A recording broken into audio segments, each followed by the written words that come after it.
क्या कभी आपने सोचा है कि हम ये जो मूवमेंट करते हैं, ये वाली हो गई, ये हो गई, हम इसे क्या बोलते हैं मेडिकल टर्म में? हम तो नॉर्मली ऐसे बोल देते हैं कि हाथ ऊपर करो, पर मेडिकल टर्म में क्या बोलते हैं? तो आज मैं वही बताने वाला हूं कि इन सब मूवमेंट को क्या बोलते हैं। सबसे पहले हम शोल्डर की बात करेंगे। अगर यहाँ की मूवमेंट देखेंगे तो देखिए, अगर मैं अपने हाथ को अगर बॉडी से दूर ले जा रहा है, जैसे कि ये, तो इसे हम बोलते हैं अबडक्शन। ABDUCTION, abduction. और अगर मतलब ऊपर तक जाते हैं, और अगर यहीं से हम इसको अगर बॉडी के अंदर वापस लेके आए तो इसे बोलते हैं अडक्शन। अडक्शन। और अगर यही मूवमेंट को हम देखें, हम अगर ऐसे मैं हाथ को आगे से ऐसे ऊपर करूँ तो इसे बोलते हैं फ्लेक्शन। और इसे को मैं ऊपर से वापस नीचे लेके आऊँ तो इसे बोलते हैं एक्सटेंशन। अब देखिए बॉडी के लाइन में अगर इसको और पीछे ले जाओ तो इसे बोलते हैं हाइपर एक्सटेंशन। पर इसे हम बोलते नहीं हाइपर एक्सटेंशन मोस्टली, क्योंकि हम इसे एक्सटेंशन में कंसीडर कर देते हैं। पर नहीं होता हाइपर एक्सटेंशन, हम इसे बोलते नहीं है, एक्सटेंशन ही बोलते हैं मोस्टली। ये हो गया शोल्डर का। अगर देखिए अभी मेरा हाथ ऐसे है, अगर मैं इसको अंदर की तरफ घुमाऊं तो इसे बोलते हैं इंटरनल रोटेशन, जो कि यहाँ पे परफॉर्म हो रहा है। अगर इसे हम बाहर करूँ तो इसे बोलते हैं एक्सटर्नल रोटेशन, जो कि शोल्डर पे परफॉर्म हो रहा है। ये हो गया मेरा शोल्डर की। अब हम बात करें एल्बो की। भाई मेरा हाथ सीधा, एल्बो स्टिंग स्ट्रेट है। अगर मैं इसको ऐसा फोल्ड करूँ, फोल्ड इन में उसको बैंड करूँ, जैसे ये मूवमेंट की मैंने, तो इसे हम यहाँ पे बोलते हैं, इसको बोलते हैं फ्लेक्शन, एल्बो फ्लेक्शन। अगर इसको हम वापस यहाँ से दूर ले जाएंगे, मतलब ऐसे कर जाएंगे, तो इसे बोलते हैं एक्सटेंशन।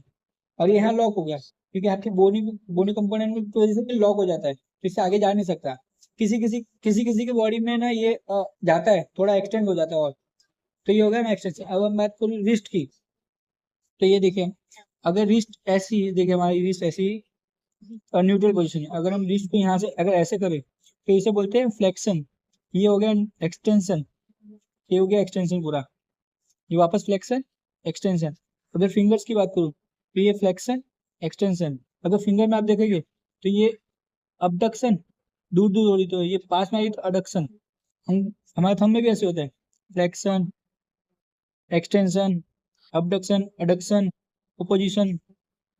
और हमारे रिस्ट में एक और मूवमेंट है, देखिए अगर हम ये जो लिटिल फिंगर वाली साइड है, अगर रिस्ट को इस साइड मोड़े तो इसे बोलते हैं अल्नार डेविएशन। और थंब की तरफ करे तो इसे बोलते हैं रेडियल डेविएशन। ये तो कि रिस्ट की। अब हम देखिए एक और बताता हूँ, देखो ये हमने किया। अभी देखिए मैंने इसको पूरा ऐसे मोड़ा तो ये इधर मूवमेंट हुई। बट अगर मैं ऐसे करूँ, उसको खाली ऐसे मोड़ू, तो इसकी मूवमेंट नहीं हो रही, ये सिर्फ यहाँ पे मूवमेंट हो रही है, इधर इधर और इधर दो जॉइंट पे। ये देखिए, इसे बोलते हैं प्रोनेशन और सुपाइनेशन। ये मूवमेंट हमारे अल्ना और रेडियस बोन में के बीच में जॉइंट बनता है, उस पर मूवमेंट होती है। प्रोनेशन, हाथ अगर हथेली नीचे से प्रोनेशन बोलते हैं, अगर हथेली ऊपर आए तो सुपाइनेशन। ये मूवमेंट हमारे इन दो बोन के बीच में जो जॉइंट बनता है उसके बीच में हो रहा है, प्रोनेशन सुपाइनेशन।